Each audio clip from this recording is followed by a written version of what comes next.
Hey guys, Infidel1258 here. It's been a while since I've actually gone through and sort of analyzed my win conditions, what cards am I playing with, and how am I having success with them. I want to use SPLINTERCOACH to analyze the data. If you don't know SPLINTERCOACH, it's an app that will, or an online website that will track your personalized battle history and enables me to know how I'm winning, when I'm winning, how I'm losing, when I lose. And that data can be pretty interesting. I'm just going to spend some time looking through it and seeing what sort of trends I can discern. Even though I'm playing exclusively in Modern, like there are no bots or battle helpers, I don't necessarily know how I've been playing. And so these sorts of reviews for me help me look back. It's almost like a journal, and you look back and you're like, for the last 3 weeks, I've been really playing with, I've been really leaning on X, Y, or Z card set. And so I'm actually going to be surprised by some of this data along with you, but I hope it'll be informative and fun to look at. And so if that sounds interesting, stick around, stay tuned, like and subscribe. And if you're new to my channel, my name is Dwayne Cunningham. I go by Infidel1258, but you can just call me 12. Please leave comments on any sort of video. And if you have questions or critiques, I'd love to see them because I go through them regularly and I often turn that into content as well. So again, if you have any sort of question you want me to get into, let me know. Get into it. So like I said earlier, SPLINTERCOACH is a website that will track your personalized battle history. This video is not sponsored exactly, but I do enjoy the content, and when people sign up for SPLINTERCOACH, they do have a referral program. So just being super clear, it's not exactly an advertisement, it's not paid directly or anything like that, but I enjoy the tool, and so I'm going to talk about it. If it sounds like you might enjoy it, then you might want to sign up for it. Okay, so SPLINTERCOACH, so you can organize your data in a variety of ways. You can look at your lifetime, but that's interesting. But it's actually not going to allow me to tease out the information I'm looking for today, which is more sort of what are the trends recently. I've been playing more in Modern than I ever have, and I've climbed just today into Diamond in Modern League, Diamond 3 right now. And so the lifetime data is less pertinent to me than the current month data. Okay, so this is my summoner data, and I can see who I'm winning with, how often I'm playing them, etc. You can categorize by how many times you played it, or how many wins you've got, or how much win percentage, and each obviously sort of criteria is going to produce different results. It might be important or valuable to see who's your winningest while seeing who has the most wins. And so from win percentage standpoint, you start to see some of the lower participants, the ones you play with less frequently. But maybe there's something to observe in there. Maybe I really should be using Tarsa more often. I often do use her in the context of when slow monsters are beneficial, so reverse speed, because a lot of the melee monsters on the fire team are slow, some really powerful ones, and so you slap an extra hit point and melee damage on some of those melee monsters, and suddenly it's a powerful team. And I think if I click on that, I might see that within the most playeds, and maybe there's space to expand that approach. Lifetime, that's actually that's a respectable lifetime rating. I would have thought it was far lower than that, to be honest. I'm expecting melee monsters to be listed here. There's that immune monster with the 9 mana with the retaliate, and that's super powerful. I find I use that a lot as well. There's a legendary opportunity monster that's quite slow. I don't know if it's a soulbound. Can't picture it right now. I could pull it up if it doesn't show, but I'm pretty sure when the data links, it'll reveal that I'm using those two monsters, and probably the Antoid Platoon, which has Scavenge, and I use quite a bit. Let's see. Well, there's the Platoon, like I said, good record, 36 and 38. Oh, of course, you need this. The Scorch Fiend is always going to come, right? If you're going to play the red and you're going melee, especially if I'm approaching the game with a melee focus, I'm probably assuming my opponent will too, so I bring the Demoralize with the Scorch Fiend. The repair is always great with the Platoon, but this is lifetime, so this is not reflecting my most recent stuff. If I go current month, I do still play these things together. If I go current month where we're 3 and 1, I think, the data doesn't change. I bet if I could see the breakdown of this, it would be like I said, the monsters I just alluded to. So it's interesting to see how you're doing, and then of course you can break down into different rule sets, and maybe you find, I bet my rule sets for these 3, reverse speed. Okay, so in reverse speed, I do have a strong win record there, and I can't see just the month, but this is telling me something. I'm on the right track. It's like a confirmation of a thought that I've had. And it's a thought that I've been implementing, but it's a thought that I now have data to support is actually working, and I can look for that in the future. That's one of the ways that I'm enjoying it. Another thing that's cool is really starting to track a growth on a certain summoner. A Kain is a summoner I originally thought would be really exceptional. And I would say I opened up with it just like it was brutal. My success with this card was very limited to begin with. But as you can see, like a strong win record here recently. Lifetime, we've pulled it around, but I want to say I started this card maybe 6 wins and 20 losses, something like that. I couldn't find the rhythm.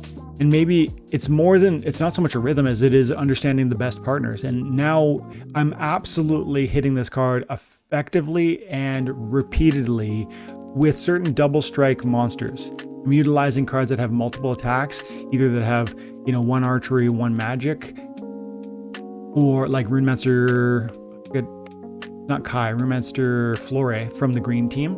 Or I'm using, double strike melee monsters from the dragon, or you look at armor strike and melee from the taunt monster from the life splinter, which is Bera, I forget her last name, or Bera I think is her name anyways.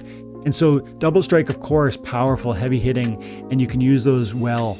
And you drop a camo on them, and suddenly they get that chance to nuke the opponent in the first turn. But absolutely, in a Kain partner that I've been utilizing is a soulbound monster from the black team, and I've seen more and more success of it. Actually, I probably could show you some of the battles here because I think they will be on this screen.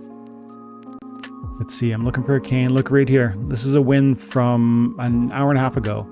And this is a play that I'm running quite a bit. This is a melee from any position situation. And notice I brought the Kain, I slapped the camo, or the, I'm gonna slow down. I put the ambush, of course, on Possessed Puppet, which is a card I featured before and I'm really leaning into. I bet if we look up that data, the win rate on that is climbing on my account. But Carnage Titan is a big piece of how I use a Kain now. I'll bring Carnage Titan, I'll bring Bera in the first position, which has a double slap. Now, this isn't Bera, but that's what I'll often do. In this context, I wanted extra protect because you can see we have weak magic, so I have protect. And he's got Scattershot, but it's just not going to go well for him because I'm bringing 6 extra armor. He didn't bring enough rust. And Scattershots, while it can be really powerful and it can avoid, for instance, a Lily, main tank situation, it's so unreliable in where these things are going to land, and therefore you don't know. Like if he just was able to focus fire my Archimist, he's going to nuke me with the Jin Inferni. He's absolutely going to eat me, I think. He's just going to roll me. He'll get right through the Archimist, I would wager. Now he's got the force field, but I got Giant Killer and stun, but none of that matters because he doesn't shoot me. And the double strikes with the ambush really put in work. We're in turn 0.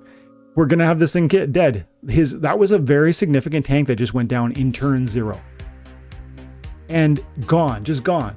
I know you say it's only a 4-mana monster. It wasn't a big deal, part of his team. Yes, it was. He didn't really have any meat shield behind that. Like that thing mattered. He was expecting to hold it up with repairs and protects, and he was expecting to utilize the scavenge to really stay alive. But we just absolutely ate it with the Kain approach through ambush. Putting ambush on double strikers, of course, is a powerful play. And it's something anecdotally I'm doing, and I'm aware of its power and sort of effectiveness, but Splintercoach is enabling me to really just know confidently that, like, not only to know, but to be able to point to the success of it. It's not just a doubt anymore, it's provable.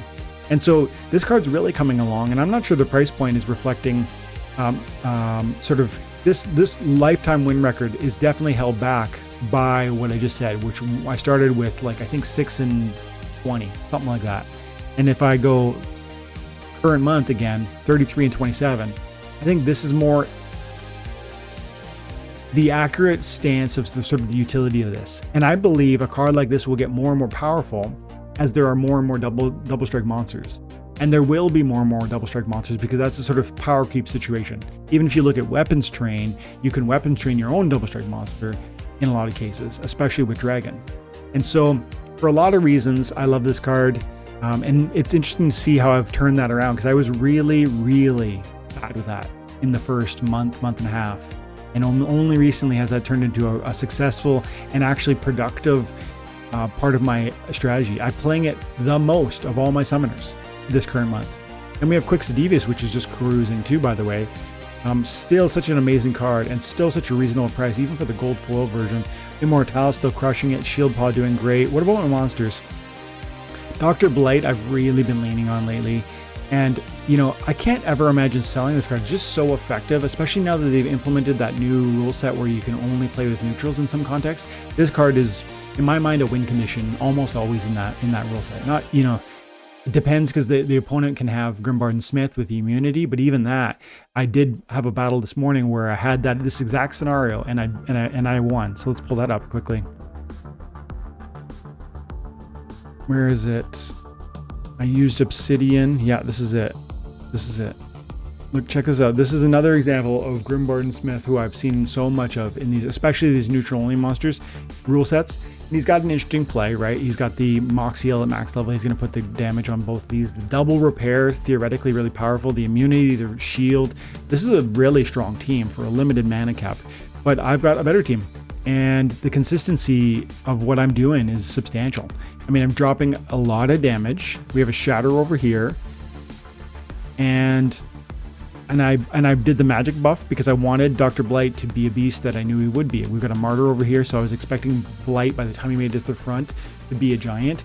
And it was possible for my opponent to do a sneak play, so I'm using a lot of the Venari Markstrat in that 5th spot or that second to last spot quite a bit lately, because you can do it this way where the camo is hidden, the Markstrat is vulnerable to a sneak play, and then the Uraeus would get buffed and the Dr. Blight would get buffed. It's not a new play, but it's definitely working for me. And as you can see, he's only doing 3 damage per turn. We're healing 2. We're just going to out-sustain, even, which is surprising. Even the Grimbard Smith with the double repair can't out-sustain me. I'm doing too much damage. This 3 bomb is significant. This 3 bomb is significant. This 2 with the Shatter. This is another 2.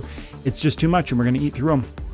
So we pull out that win, and we're getting Magic Reflect damage at the same time, by the way. Yeah, so that's going to be a W.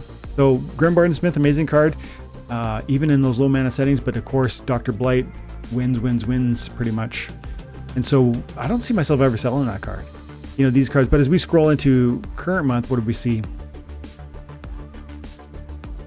Ruz, yep, I've been doing a lot of Ruz because again I'm leaning on a Kane. A Kane has been really powerful for me, and some of those double strike scenarios like I just alluded to a moment ago or showed you an example of, I'll bring Ruz too and I'll position it between 2 of my main attackers, and I love it when my opponent will have a sneak defense with thorns and an amp, because I can send my Ruz in and actually give it camo, or not camo, ambush, because I want it to attack in the 0 round, die in the 0 round, and pump my other team for the rest of the game. And so sometimes it's this sacrifice play where I want to trigger the Martyr, and I can intentionally do that because of how you built your team. But even if that doesn't happen, it's going to probably drop at some point and give me that opportunity. I'll play it a lot. I'll play Ruz a lot where Noxious Fumes is present, where the poison is going to kill me for sure. And then you can position it exactly where you want between your sort of 2 best monsters and give that buff to 2 different people. And then nothing else here too shocking. Baradalin slipping in there. See it, like I said, I'm playing that a lot with my Kane. And look at that win record, man, 21-7. This is just this month. So if these feel like low sort of game participations, recognize that these are just from this month. Markstrat up there too. Hey, I'm doing a lot of the Martyr play. Dr. Blight squeezing out. Ooh, Runesayer Savea. Like, these Rebellion cards are very strong. Savea, Baradalin, like I said, Carnage getting a lot of play. Possessed Puppet, look at that, record's been climbing. That's this month. Now, what's Possessed Puppet overall? I think it'll be probably double that in terms of playtime. So lifetime. Now it's not going to be anywhere near the top. It's relatively new. 23 and 19. So that's 42 matches versus the current month. 42 matches versus 25. So in this half of month, I played this card almost as much as I played it ever before. I'm really leaning on that. Again, I'm using it in conjunction with the Carnage Titan or Baradalin. Well, if I have more mana to play, I'm using. So those are some of the things I'm doing and some of the things I'm noticing. And now I feel like today I'm seeing the data back up what I've been implementing.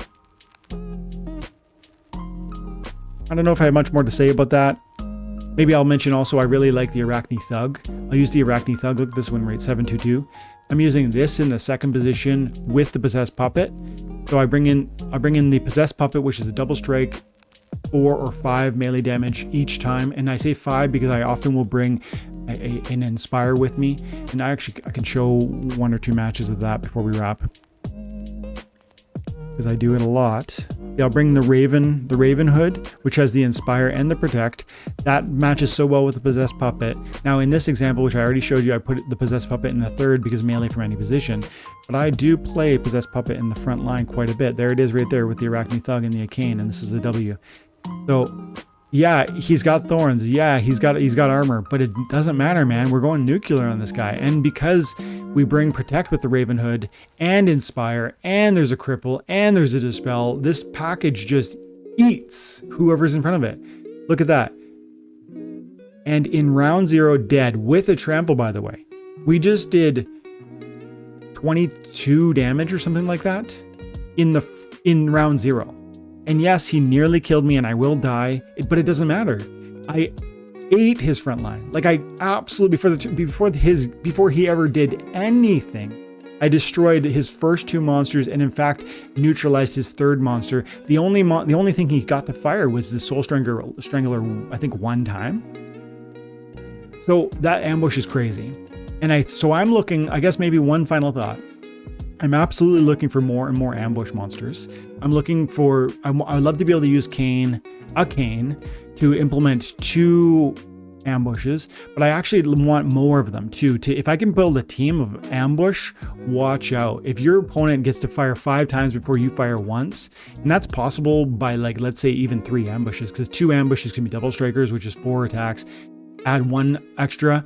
And we do know what the ambush looked like. We know it's growing. We know some of the cards that are out there. There's actually new cards coming, and one just came. Greg Foil. We just got Kai from the marketplace. We got Ambush at level 2, and it's a good solid 3 damage output.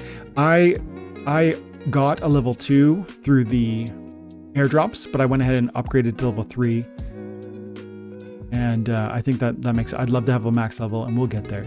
But I really think that's one of the reasons why I'm having success using a Cane with that ambush, and some of those plays are what I'm doing these days. And I think the data bears out my let's say my theory on the effectiveness of that. I got a level 3 Kai, and I would love that level 4 with the Shatter, because that could be huge. If you hit your opponent in ambush and they've got 8 armor like a Baradalin, and you just destroy that armor, oh, that's good, man. That's real good. So strong play. I feel like the meta is so stale in this moment with the Grimbarden Smith and sort of the funnel your opponent into your main and go 25 rounds and just out survive your opponent. But I do think that meta is already starting to crack and crumble. I think there are some approaches with utilization of ambush, as well as maybe some, it's almost just a fixation on that tank, as opposed to some of maybe the scattershot approaches, and actually scattershot can work, but you're dealing with a little bit more luck there. But I'm saying I think there's some big changes unfolding, and I'm starting to notice some of it. I'm starting to implement some of it, and I'm thinking, I'm having a lot of fun with it. So I hope you are too. Let me know in the comments below if I shared with you anything that was sort of surprising or new to you. And do you have any observations about maybe what I'm doing or not doing that would be helpful for me or the audience to hear? I'd love to see it in the chat below. Thanks, guys. Have an amazing day. God bless.